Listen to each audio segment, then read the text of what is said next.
Famille, justice, enfance. Famille, justice, enfance, aujourd'hui avec Christelle Delécluse qui vient nous voir depuis Bordeaux. Christelle Delécluse qui a été éducatrice, EduxP, une véritable EduxP diplômée, des dizaines d'années auprès des familles, des enfants en ASE et pas que. Jusqu'à l'encadrement, jusqu'à la gestion des ressources, jusqu'à la formation des autres et jusqu'au passage en libéral. Christelle, bonjour. Bonjour. Voilà. Écoute, cette présentation te convient. Comment devient-on Christelle Delécluse ? Alors, comment on devient Christelle Delécluse ? J'ai envie de dire, c'est une transformation. Permanente, voilà. Chaque année a été une transformation, mes études également. Et puis, j'arrive dans la protection de l'enfance. Finalement, j'ai baigné dedans puisque j'ai moi-même été une enfant placée, dès mes 18 mois à la pouponnière. Alors, c'est pas tant ce qui m'a guidée à devenir éducatrice spécialisée ou à œuvrer dans la protection de l'enfance. Après mon contrat jeune majeur, en fait, j'ai rencontré mon mari. J'ai travaillé à l'aide sociale adulte pour les personnes âgées en milieu hospitalier. Et puis, comme j'aime bien rencontrer les gens, j'avais des copines, en fait, qui allaient faire la préparation concours. Et c'est comme ça que je me suis engagée en me disant, assistante sociale, pourquoi pas ? Et puis finalement, éduque, parce que le terrain, la rencontre avec les gens, voilà, c'est ce qui m'animait. Donc j'ai commencé par moniteur éducateur. Voilà, et puis éducatrice spécialisée. J'ai travaillé 13 ans environ avec les assistantes familiales, d'accueil, pour des adolescents dits incasables à l'époque, mais en tout cas spécifiquement pour des adolescents ou pour des jeunes filles ayant un enfant ou en attente d'un enfant. Et puis progressivement, j'ai fait beaucoup de projets, alors notamment avec les familles, parce que c'est aussi ce qui m'animait, la famille, pour pouvoir en fait se dire comment on accompagne les enfants et comment on accompagne aussi les parents, parce qu'effectivement il y a des carences. Certes, il y a la notion de placement et à la fois on peut rencontrer aussi des parents qui le sont parce qu'ils mettent au monde un enfant, mais qui n'ont pas les cartes, en tout cas en main, pour agir en tant que parents, parce qu'on peut aussi se rendre compte qu'eux-mêmes ont bénéficié d'un parcours de violence ou de placement, enfin voilà. Donc c'était pouvoir aussi accompagner les familles pour savoir ce qu'elles peuvent faire, comment être auprès de leurs enfants. Alors, il faut aussi dire quelque chose qui est important dans ton profil, dans ton parcours, c'est que tu es issu donc de l'ancienne DAS, de l'ASE, mais que tu es maman de 3 enfants, et que tu as un mariage qui dure encore d'ailleurs depuis plus de 30 ans, tu m'as dit, que vous étiez ensemble. Alors c'est quand même intéressant parce que beaucoup de gens qui passent par l'ASE n'arrivent pas à créer leur famille, mais toi tu as eu la tienne, tu as fait tes 3 enfants, tes 3 enfants sont en réussite. On va le dire, dans l'enseignement supérieur, ça marche bien, le papa est encore là, donc tu es une réussite de notre système social quand même, qu'on critique beaucoup. Tu es aussi, tu fais partie des bons points, des choses qu'on arrive à faire. Voilà. Oui, alors après, je pense que c'est une force peut-être de caractère que j'ai aussi acquis c'est avec bien sûr. Très jeune, parce que à 12 ans, je me suis rendu compte que si je ne faisais pas les choses pour moi-même et par moi-même, personne ne le fera à ma place. Donc, j'étais pas spécialement très... la vie, elle est cruelle, la vie, elle est dure, il se passe des trucs. Et pour autant, j'ai toujours agi en me disant, la réussite par mes moyens, et aussi avec les autres. On parle souvent du lien d'attachement, etc. Donc moi, famille d'accueil, c'est pas tant avec ma famille d'accueil finalement que j'ai acquis des liens d'attachement, mais plus aussi avec l'extérieur. J'étais musicienne, donc avec mon prof de musique. On va regarder là. Tu as été en famille d'accueil, tu as beaucoup bougé ou tu as eu un lieu stable durant ton enfance ? Stable. Ah, et est-ce que tu as gardé des bons rapports avec ta famille d'accueil ? Parce qu'on critique, mais il y a aussi des cas de réussite extraordinaire. Oui, c'était pas simple. On va dire que c'était pas simple, et pour autant... Tu leur en as fait baver ? Non, pas... non. Eux, ils t'en ont fait baver ? Non, disons que c'était... moi j'ai 52 ans, donc c'était une éducation encore un peu à l'ancienne. Donc les filles faisaient le ménage. Mais pour autant, j'ai quand même bénéficié de sorties. T'es le 13. Oui. Et tu me dois un an. Voilà. Ah voilà. Non, moi j'ai pu faire de la musique. Enfin voilà, j'ai joué en orchestre pendant très longtemps. C'était des bonnes années aussi. Oui. Et puis moi très sociable, donc c'est vrai que j'apprenais aussi beaucoup avec les personnes que je pouvais rencontrer. D'accord. Et c'est ce qui m'anime en fait, de rencontrer des gens, de travailler en réseau, de faire avec l'autre, parce que on n'a pas tous les pouvoirs et heureusement, et puis on n'a pas tous les savoirs, et que les choses elles peuvent aussi se construire de manière intelligente avec les uns et les autres. En fait. Alors après, par contre, tu reprends la légende des gens qui sont dans le social avec déjà eux-mêmes une histoire dans le social. Oui. Qu'est-ce qui a fait que tu as voulu faire EduxP ? Parce que tout de suite, EduxP, c'est pas intervenant, t'as pas fait un contrat CES, t'as pas fait un ME, t'es allé EduxP, c'est déjà un diplôme, c'est déjà une spécialisation, donc tu voulais le faire, c'était volontaire. Oui, alors j'ai fait moniteur éducateur. Oui, c'est vrai. Moniteur éducateur pendant 2 ans, et en fait, ce qui me manquait, c'était le travail avec la famille. D'accord. Donc, je me disais qu'effectivement, j'avais la vie quotidienne des enfants, les projets pour les enfants, très peu de liens avec les parents, finalement. C'était plutôt les professionnels de l'aide sociale à l'enfance, et il me manquait ce versant-là.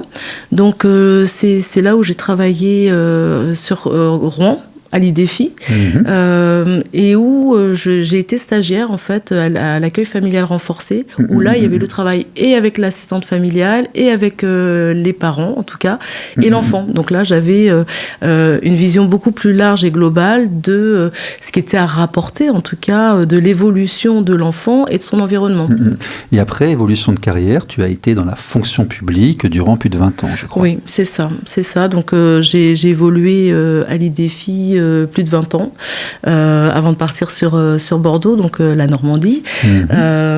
Et c'est vrai que c'est là où j'ai aussi constitué, je dirais, ma tenue un petit peu de professionnel, de par les expériences, les rencontres, les différents services, puisque ça allait du handicap à l'insertion professionnelle. Enfin, il y avait tous les, je dirais presque les corps de métier. Et c'est vrai que c'est là aussi où je me suis façonnée, parce que finalement, mon enfance à moi, elle est singulière, l'histoire des autres enfants est aussi singulière, et en aucun cas je n'ai fait de transfert ou de mélange de ce qui pouvait être ma vie ou celle des enfants que je pouvais accompagner. Et pour autant, arriver dans l'encadrement, c'était aussi une volonté de faire appliquer quelque part la vigilance de comment on accompagne les enfants dans le quotidien, comment on travaille avec la famille dans ses difficultés et avec le respect et le non-jugement, comment on travaille avec le partenariat aussi. Donc c'est vrai que moi ce qui m'animait là, c'était d'avoir aussi des professionnels. Alors la formation pour moi elle est obligatoire, on ne peut pas demander. Tiens, d'ailleurs la formation des années 80-90, elle était valable, elle était bien, elle était creusée. Alors c'est vrai que déjà il y avait un concours d'entrée qui était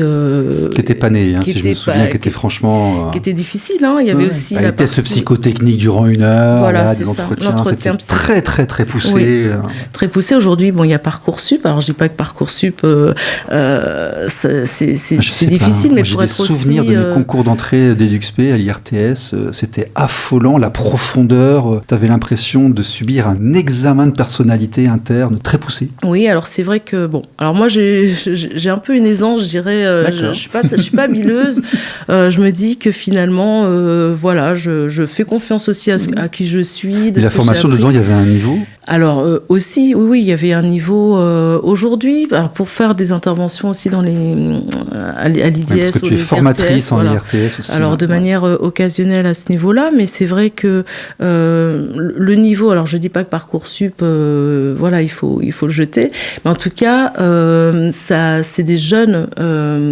étudiants qui arrivent, qui n'ont pas toujours la connaissance du métier d'éducateur. Souvent, c'est amalgamé avec animateur. Enfin, je me dis que il faut aussi protéger ces jeunes futurs professionnels qui arrivent sur le terrain et qui se retrouvent confrontés à d'autres jeunes avec des souffrances, des carences importantes et qui ont besoin d'un étayage solide. Donc, c'est pas une question d'âge, parce qu'il y a des jeunes professionnels qui arrivent sur le terrain et qui peuvent avoir ces capacités-là. Et puis, d'autres pour lesquels c'est fragile. Et c'est vrai que le fait que le concours, en fait, finalement, soit moins aussi au moins important que ce qu'il a pu être avec les tests psychotechniques, avec l'entretien psychologique, etc. Bon, il y a parfois des barrières qui sont franchies et qui peuvent mettre en difficulté aussi. On a fait plusieurs émissions ici sur la baisse de niveau. On va pas rentrer dans ce secteur-là, mais effectivement, peut-être que c'était mieux avant sur certains points. Mais visiblement, tu as eu une formation théorique, et je suppose que si tu as fait cette carrière-là, c'est que tu as fait aussi le choix de te former de manière permanente. Ah oui, alors ça c'est obligatoire. C'est tout au long de la vie. Moi, je dis que se former, lit des bouquins, c'est tout le temps, on s'enrichit de ses contacts. Oui, et puis on va. Alors il y a des assises qui sont organisées par le Journal de l'action sociale, par le CNAEMO. Enfin, il y a plein de dans nos domaines. En tout cas, on a aussi la chance d'avoir des budgets pour pouvoir faire des formations assez régulières, des formations courtes qui permettent de pouvoir développer toujours des compétences. Et pour moi, oui, ça, on peut pas faire l'impasse. C'est tout au long de sa vie. RLP. Radio libre en Périgord. Famille, justice, enfance. Effectivement, on a vu ton parcours, ce que tu as fait, mais on va dire aussi quand même que dans cette carrière, t'es rentré dans le dur en fait. Tu sais ce que c'est que des enfants qui ont des soucis dans leur famille, dont il faut s'occuper. Tu as vu des jeunes en dérive, tu as vu des jeunes filles en dérive, des jeunes hommes en dérive. Tu as vu des jeunes filles et des jeunes hommes qui sont sortis de la dérive. Mais bon, tu as donné, on va dire que dans le social, il y a plusieurs secteurs. L'éducatif, c'est aussi aider à la construction de la personne. Donc tu as travaillé par rapport à ça, et tu as fait travailler par rapport à ça. Juste en quelques secondes, 30-40 secondes, t'étais par rapport à quel public, qui c'est qui était en face de toi, t'intervenais dans quelle couche de la société? Alors moi, finalement, j'ai quasiment toujours travaillé avec les adolescents. D'accord. Auprès d'adolescents. Adolescents, préados. Préadolescents. Donc il y a une violence au moins interne. Oui, alors, et puis c'est vraiment... pour moi, c'était mon public. C'est vrai que quand on est professionnel dans la protection de l'enfance, il faut aussi connaître son public. C'est-à-dire que moi, c'est là que ça résonne, c'est là que tu... C'est ça. C'est ça, et puis il y a du répondant. Oui, adolescent dans la ZEU, tu as de la colère quand même. Alors il y a de la colère. Ouais. Alors après, c'est vrai que finalement, les jeunes que j'ai pu rencontrer, que je sois éducatrice ou cadre, parce que quand on est cadre, ils viennent dans votre bureau parce que voilà, ils ont fait des bêtises parfois, mais j'ai toujours privilégié en tout cas la communication, la compréhension. Qu'est-ce qui se passe? Et c'est vrai que ce que je recherche aussi des professionnels, c'est d'aller au-delà de ce qui est visible, de ce qu'on entend. C'est pourquoi ce jeune réagit de telle manière, qu'est-ce qui se passe, et au moins pour comprendre et prendre le temps aussi de pouvoir communiquer avec ce jeune. Alors c'est vrai, quand il y a un collectif, c'est difficile parce que il y a le groupe, mais c'est de toujours trouver un moment, un individuel, pour pouvoir passer du temps avec ce jeune, cette jeune, comprendre ce qui se passe, pour voir comment aussi on peut aider, accompagner, soutenir. Il faut que jeunesse se passe. Alors il faut que jeunesse se passe, mais je dis toujours qu'il il faut que tout se passe quelque part, il faut grandir. Ça, puis être là dans les bons comme les mauvais moments. Bien sûr, parce qu'on remplace, donc il faut le faire à la place des autres, donc il faut assumer ce rôle aussi. Ouais. Oui, et puis le jeune, il a besoin de savoir que on est là dans tous les moments de sa vie, et qu'il ne va pas être jugé parce que à un moment donné, il s'est mal comporté, parce que voilà. Si t'es là, c'est pour fournir un pilier qu'il n'a pas eu. Exactement. Donc ça, faut bien avoir conscience aussi que c'est une condition où... Non, c'est des choses qu'on oublie un peu. C'est bien d'avoir aussi ce regard de l'intérieur.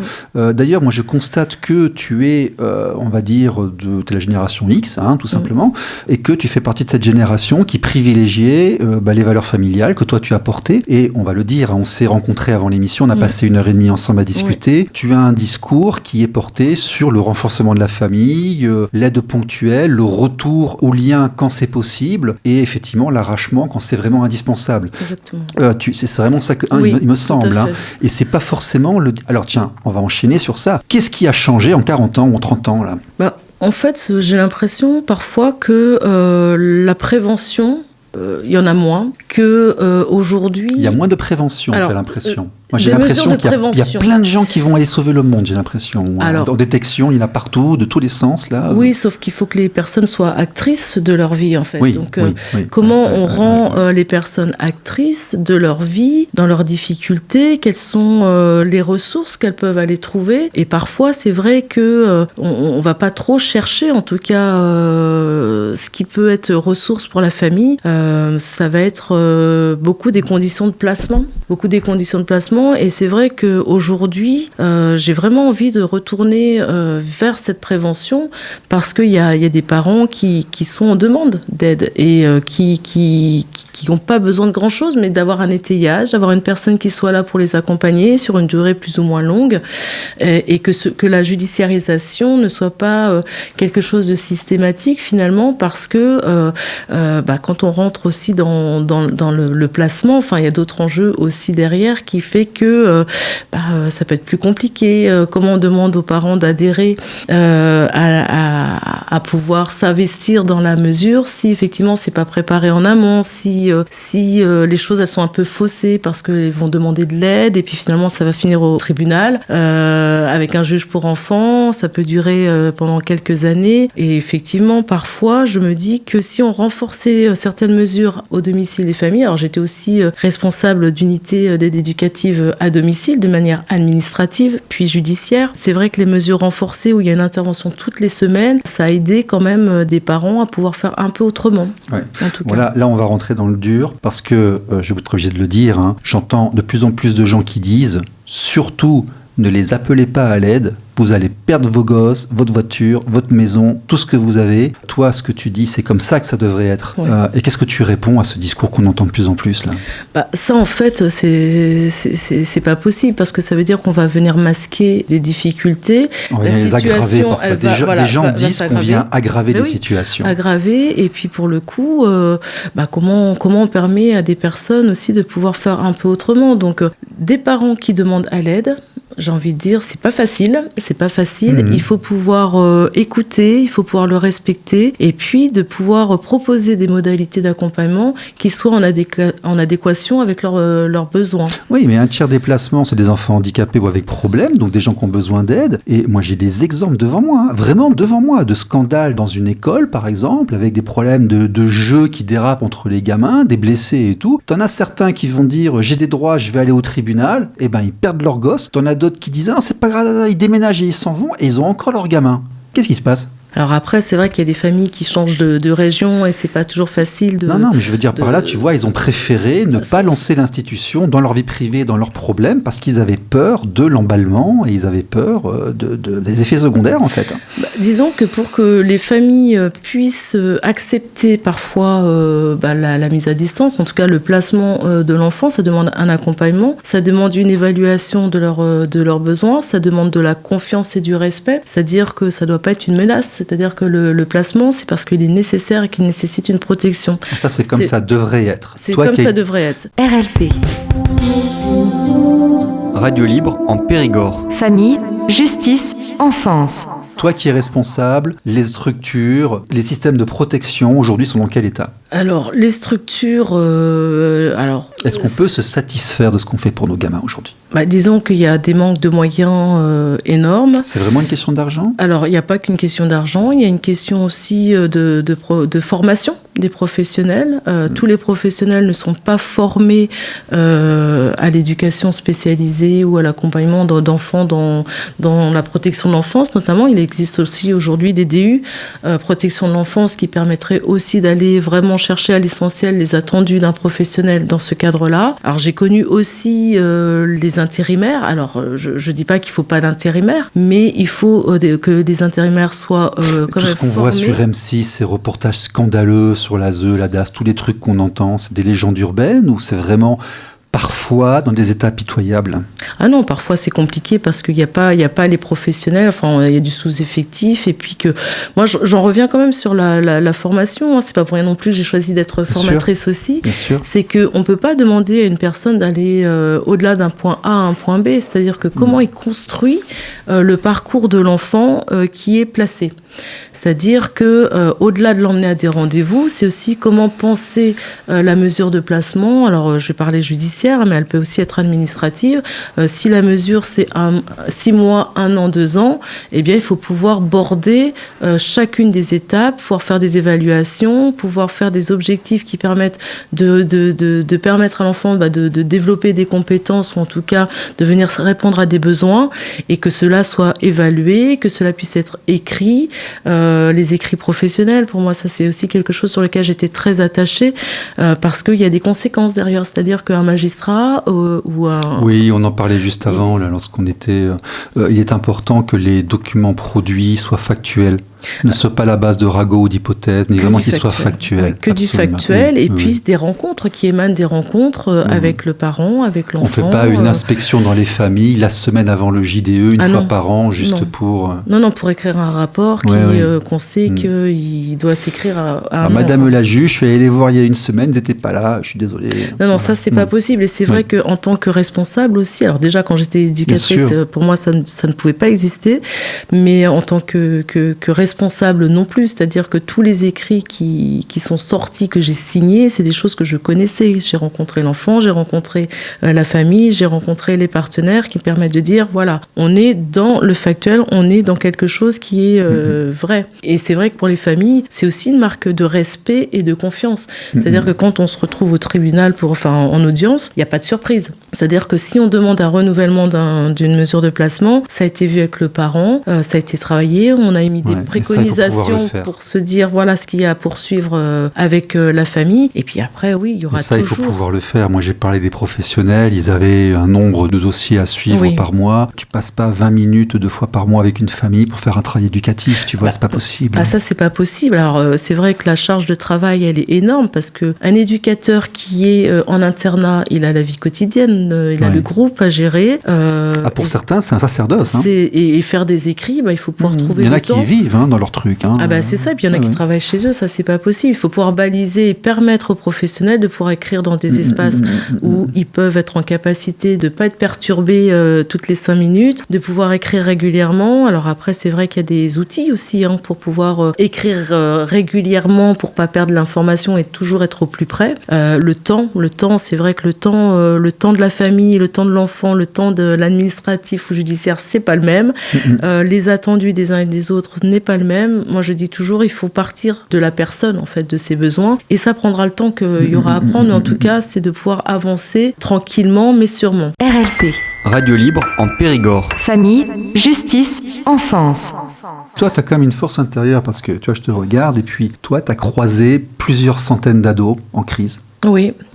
Je pense qu'il y a eu des réussites, il y a eu des échecs, il y a eu des réussites. Et tu as plus de 50 ans et tu as encore le sourire. Ah, moi, j'ai la pêche. Et tu as la pêche. Et tu as beaucoup et beaucoup des gens de ta carrière qui ont ton âge, tu les vois, ils sont usés, ils ont mal, ils ont voulu partir. Tu n'as jamais voulu partir ? Alors, moi, j'ai toujours fait en sorte que finalement, tous les 5-7 ans, je puisse changer de projet. C'est-à-dire que je me donnais à fond. Tu voulais pas t'user quelque part, tu voulais après t'aérer, t'oxygéner sur autre chose. Oui, et puis pas devenir, comme on disait dans certaines équipes, dinosaure. C'est dans le sens où... puis il est très gris, en fait. Moi, je me dis, je suis une passionnée. Mon métier, oui, il est parfois difficile. Et à la fois, on fait des belles rencontres avec les jeunes qu'on accompagne, avec les personnes qui les entourent aussi. Les collègues. Peut-être aidé un certain nombre de personnes à s'envoler puis à vivre leur vie. Alors, j'ai des jeunes qui ont quand même une quarantaine d'années aujourd'hui. Oui, c'est beau. Avec qui je suis toujours en contact. Ils ont fait des enfants, ils travaillent. Qui ont des enfants, qui travaillent. C'est chouette, ça. Et c'est vrai qu'aujourd'hui, ce qui nous était demandé dans l'accompagnement, on avait les possibilités de le faire, on avait du temps pour le faire. En tout cas, on trouvait le temps. Aujourd'hui, le temps, il manque cruellement, les moyens aussi. Et c'est vrai qu'il faudrait faire des objets d'art avec pas grand-chose en fait. Donc, vider un océan avec une petite cuillère. Non mais c'est ça, donc protéger les enfants, c'est la priorité. Je crois que tous les professionnels qui sont dans ce milieu agissent ainsi. Après, on peut pas leur demander d'être au four et au moulin parce que c'est compliqué. Non. Donc la responsabilité... C'est pour ça que c'est intéressant de parler à des gens qui ont fait de l'encadrement et qui font de l'enseignement. Parce que en fait, c'est facile de critiquer de l'extérieur. Mais il faut aussi regarder ce qui se passe de l'intérieur. Et il y a des gens comme toi. Tu vois, il n'y a pas que des intérimaires, il n'y a pas que des gens qui sont là parce qu'ils ont une petite paye. T'as aussi des gens qui font un vrai métier et puis qui sont là parce qu'ils veulent faire ce métier et puis qu'il y en a besoin. D'ailleurs, est-ce que les jeunes générations qui arrivent, est-ce que tu vois, toi, un vivier, un terreau de successeurs, de personnes qui viennent derrière ? La relève est là ? Alors, Aujourd'hui, je dirais que c'est compliqué de dire que la relève est là. Allez, on va dire du mal des jeunes. Non, c'est pas dire de mal des jeunes. Je pense qu'aujourd'hui, dans le management, en fait, je pense qu'il y a eu le Covid, il y a l'après-Covid. Je pense qu'aujourd'hui, les jeunes, en fait, ils veulent pas être attachés à un établissement. Alors, il y a un changement sociologique par rapport au rapport à l'emploi des générations Z, alpha, bêta, très clairement, et qui s'est vraiment révélé durant le Covid. Ça, c'est vrai. Mais je me dis aussi qu'il faut pouvoir fidéliser les personnes qui arrivent, parce que je parlais de formation et que celle-ci, elle était importante. Il peut y avoir des gens qui sont pas formés au départ, mais qui, voilà, là, il faut que derrière, il y ait cette volonté quand même de se former. On s'improvise pas éducateur et on peut pas dire c'est inné. Aider les gens, c'est quoi aider les gens en fait? C'est pas juste être à côté d'eux, c'est comment on pense aussi avec eux, leur parcours et puis c'est fabuleux par rapport à ton parcours, c'est qu'on va aider les autres lorsque nous on va bien. Il faut être bien. Déjà, tu vois, on va pas aider les autres lorsqu'on traîne une croix. C'est pas possible. Ça, c'est pas possible, non. Donc c'est pour ça. Alors moi, j'ai jamais fait trop état de mon passé finalement à l'aide sociale en France, parce qu'il y a des gens qui comprennent pas, puis on me dit attends, toi t'es à l'aide sociale, non, tu peux pas faire ce métier-là parce que tu viens pas te réparer. Moi, je viens pas me réparer. Ma vie, elle est parfaite. Je me suis donné aussi les moyens d'y parvenir. Après, je fais pas l'amalgame avec les personnes que je rencontre. Quand il faut, par contre, j'ai toujours dit les choses. On fait ce qu'on dit, on dit ce qu'on fait. Pour moi, ça c'est essentiel en fait. Y a pas on regarde dans les yeux, on est franc. Exactement. C'est le pilier, c'est le pilier qu'on est censé offrir. On est censé offrir un repère aux gens. Exactement. On peut pas le faire si on commence à écouter derrière les portes, à mentir et puis à louvoyer et avoir peur.